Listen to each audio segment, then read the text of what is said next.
रवा साल Quetta chest and general हस्पताल के शोबा वबाई अमराज में बलूचिस्तान के अलावा अफ़गानिस्तान से भी 50 से ज़ायद ऐसे मरीज़ लाए गए जिनके कांगो वायरस से मुतासर होने का ख़दशा था। इनमें से 11 मरीज़ों में वायरस की तस्दीक हो चुकी है, जबकि अब तक वायरस से मुतासर होने वाले 5 अफराद हलाक हो चुके हैं। माहिरीन के मुताबिक कांगो वायरस से बचने के लिए मवेशी मंडी जाते वक्त हल्के रंग के कपड़े और जुराबों के साथ जूते पहने जाएं, जबकि बच्चों को मवेशी मंडी ले जाने से गुरेज करना चाहिए। इस दफ़ा पेशेंट बहुत कम है हमारे कोयटा शहर से।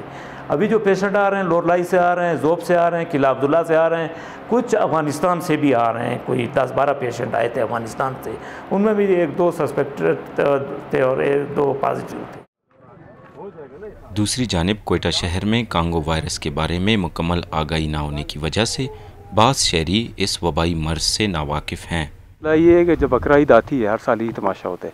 अभी आपने देखा होगा, अखबार में पढ़ा होगा, 5-10 दिन पहले ये चीज़ शुरू होगी कि कांगो वायरस आ रही है। असल में ये प्रोपेगेंडा है और कोई मसला नहीं है।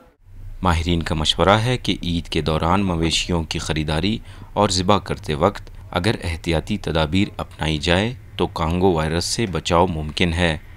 मुर्तज़ा ज़हरी, उर्दू VOA, कोयटा।